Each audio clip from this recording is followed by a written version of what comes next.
Pos Malam, podcast mahasiswa Lambung Mangkurat. Bersama aku Clara Dan aku Pisita.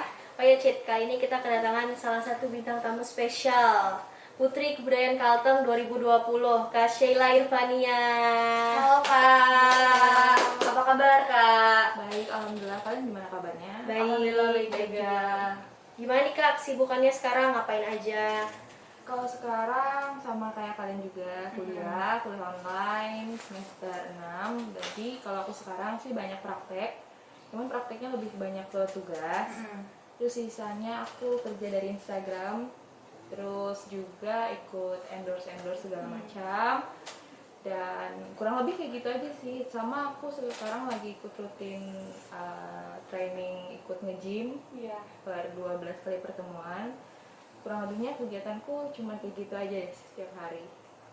Tapi lumayan ini juga ya La, padat juga. Bener. Nah, cara kakak buat memanage waktu antara kuliah dan pekerjaan kakak tuh gimana Kak? Kalau sekarang aku kuliahnya anak yang kuliah sore ya, jadi aku dari jam 2 siang. Jadi kalau pagi aku bangun subuhan, terus istirahat sebentar, aku pergi nge-gym tuh jam 9 sampainya sekitar jam 11. Sisanya aku istirahat dulu, sholat zuhur, baru makan siang, dan baru lanjut kuliah. Kadang aku kuliah sampai malam, sampai jam 9.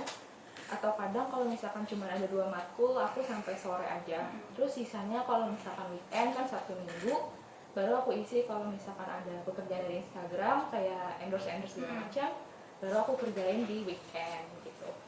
Gitu. Jadi bener-bener bisa banget ngebagi waktu, ya pasti harus disiplin ya Kak.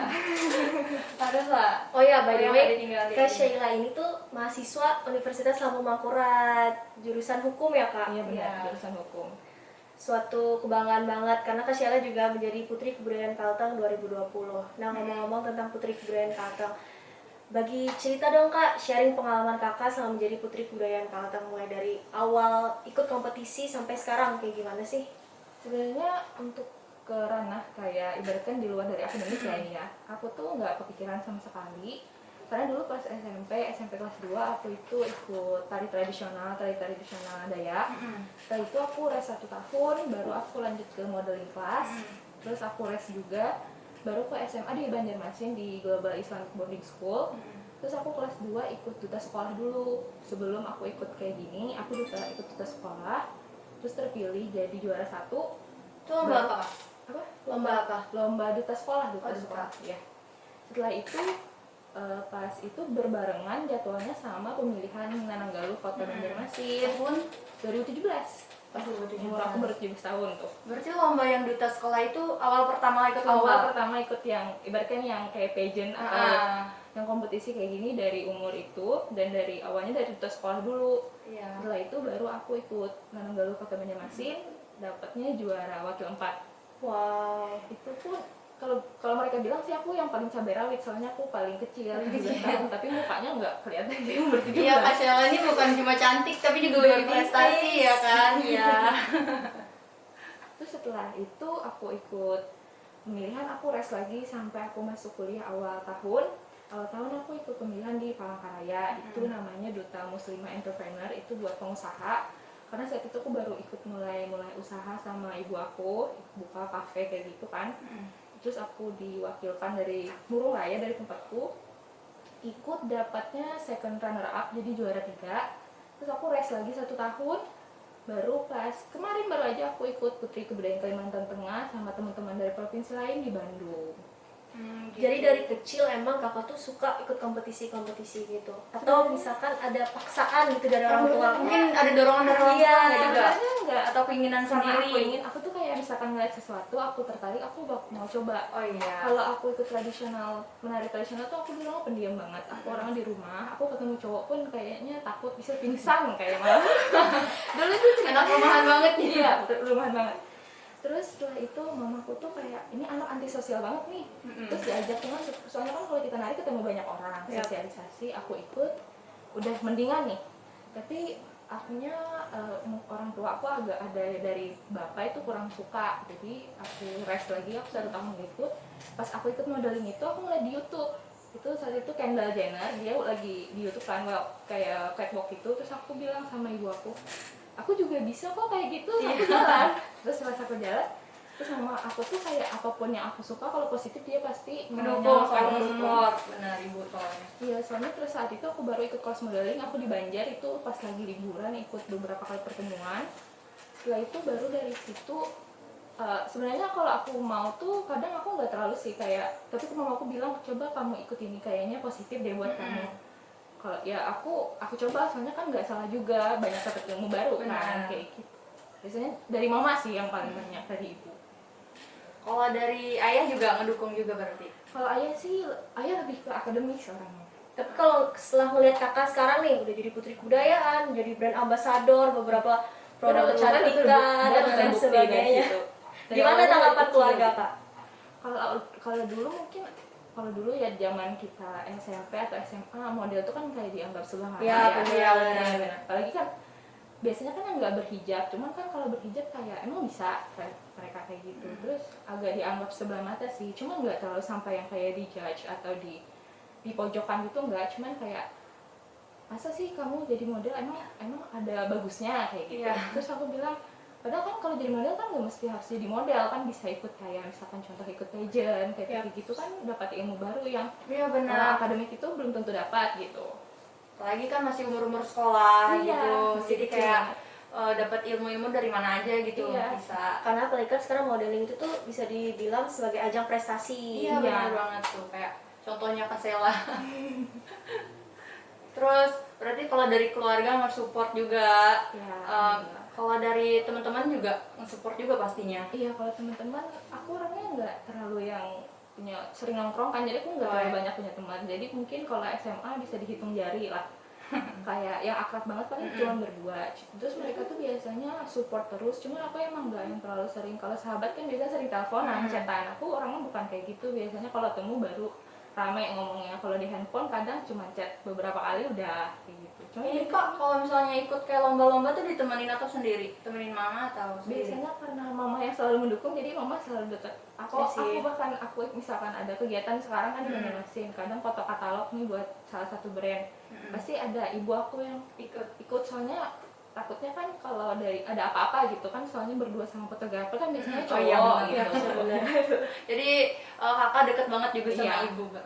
Mamanya juga yang support system dari Kak Iya, Sheila. seperti itu banget. Kak selama jadi putri kebudayaan nih, apa aja sih syarat-syarat supaya bisa jadi putri kebudayaan? Kalau syarat, kalau jadi putri kebudayaan ini pageant yang bukan terlalu ke fisik ya, jadi dia memang ke intelektual. Jadi kalau tapi emang ada beberapa kriteria yang misalkan tinggi badan berapa atau berpenampilan baik. Tapi kalau selain itu nggak terlalu sih, kayak Kalau misalkan usia Kak? kalau usia dari 17 tahun sampai 23. 17 sampai 23. Tapi tergantung, kadang kalau misalkan memang memenuhi kriteria di bawah itu atau di atas itu masih bisa diterima. Oke kak, kita mau tanya nih kak, tantangan kakak selama menjadi putri kebudayaan itu apa kak? Tantangannya yang paling berasa itu pas aku ikut kompetisinya pas lagi karantina. Kan karantina itu hampir 1 minggu, dan ketemu beberapa teman yang lain yang dari provinsi lain, pasti kan mereka menampilkan yang paling bagus juga dari mereka kan.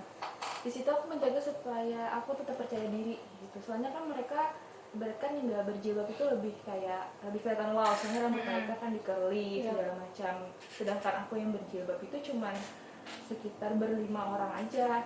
Jadi supaya ibaratkan kayak aku sama bagusnya kayak mereka. Jadi itu benar-benar tantangan, kayak benar-benar harus mampus diri aku supaya terlihat lebih baik. Dan juga pas biasanya kami pulang itu di karantina itu sekitar jam 1 sampai jam 12 sampai jam 1 malam. Jadi setiap hari itu pulangnya sekitar jam segitu. Belum kan kalau cewek kan bersih make up dulu, mandi, sholat, setelah itu baru tidur. Jadi mungkin kebagian waktu tidur itu cuma sekitar 2 sampai 3 jam. Dan di hari itu harus fit. Jadi teman-teman tuh rata-rata bawa vitamin sendiri-sendiri. Bahkan di sana ada yang sampai sakit 1 orang. Karena memang imun tubuhnya kayaknya kurang kuat. Dan juga ini kecapean. Apalagi lagi corona kan kayak selalu pakai masker kan, jadi napasnya masih kayak gimana. Di situ aku juga hampir mau sakit tuh, cuman aku sugesti diri aku lagi supaya jangan sakit lah, kan nggak lucu kalau kehilangan satu. Harus punya positif mind juga. Soalnya di situ kalau misalnya kita kehilangan satu kesempatan ikut di suatu agenda nilai kita bakal dikurangin ibaratnya. Ada di min-minnya Iya, juga. bahkan kita turut tanpa make up pun dinilai. Jadi kayak benar-benar harus perfect dari atas sampai bawah. Berarti itu bener-bener tiap hari full make up gitu ya? Iya, sampai aku tuh make up pakai eyeliner pun bisa nggak pakai kaca, langsung Dan udah hafal. Iya, udah hafal saking seringnya. Oh ya kak, selama kakak ikut kompetisi kan dari kecil ya ikut kompetisi, pengalaman berharga apa aja sih yang kakak dapat kayak Yang life nggak pernah changing dilupain gitu? gitu.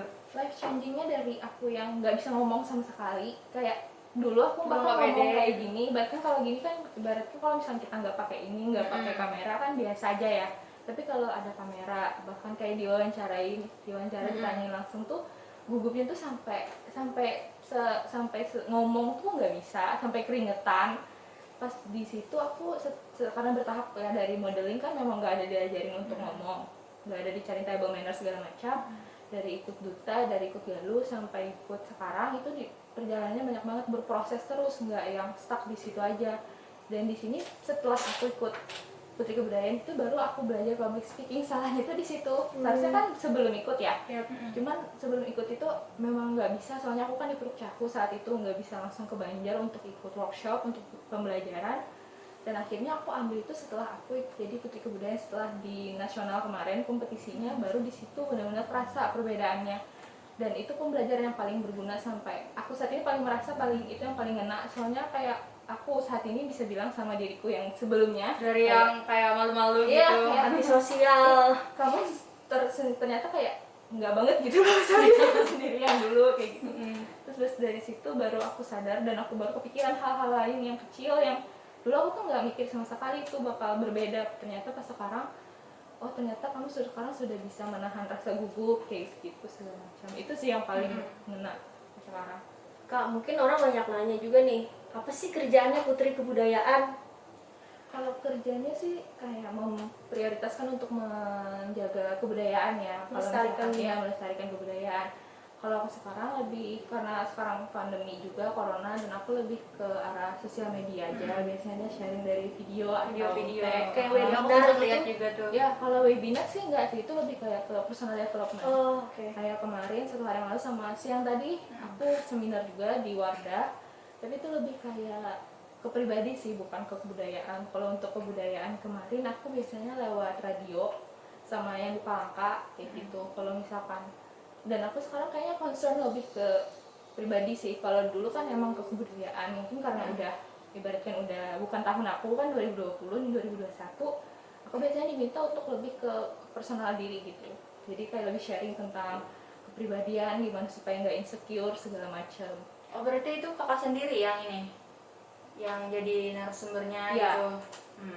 2 hari berturut-turut. Kalau yang kemarin aku personal development, meningkatkan kualitas diri. Kalau yang siang ini baru tadi aku itu yang personal branding, supaya diri kita tuh beda dari yang lain, ada brand sendiri dari diri. Nah kak, dari yang tadi kan kayak keluarga nge-support, teman-teman nge-support, ada nggak yang dari ada haters netizen gitu Iya, yang karena kan ngomongin? bisa dibilang Kak Sheila itu adalah seorang selebgram. Iya.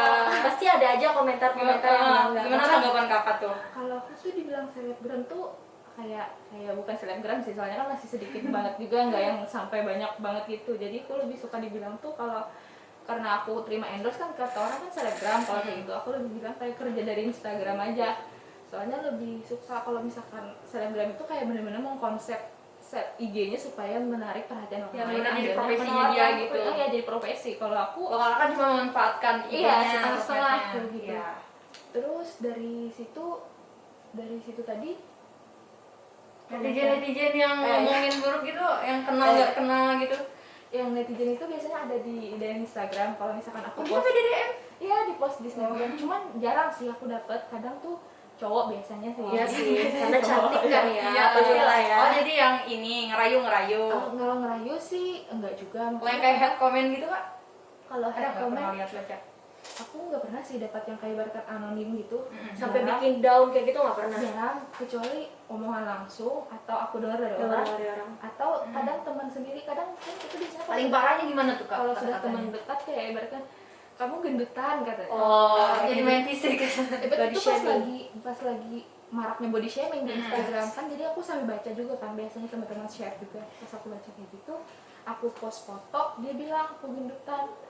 Terus aku mikir aku baca doang sih. Aku baca doang terus aku mikir, oh mungkin dia nganggap aku sudah teman dekat, jadi dia Mungkin biasa dia aja kayak ngomong. ini doang, kayak supaya kamu jaga berat badan lagi nih, kamu Iya, agak mungkin dia gendut kayak gitu, cara mungkin dia caranya menyebut yang tuh, kayak tapi kan kita apaan nggak sih tahu gitu. ya. Soalnya kan dia cuma bilang kamu gendutan, udah gitu doang, nggak ada bilang alasannya kayak misal kamu perlu apa, kan kita nggak Iya, tahu niat pasti orang ada ngomong cara apa. baik Heeh. untuk menyampaikan. Mungkin mau Itu di komen IG Itu atau di DM? DM IG, Oh, kan di DM. reply kan teman nih reply dia. Tapi kalau misalkan di Kalau orang yang nggak dikenal tuh Kak, ada nggak? itu ada sih, dulu kan pas aku ikut Putri Kebudayaan kan ada tes catwalknya.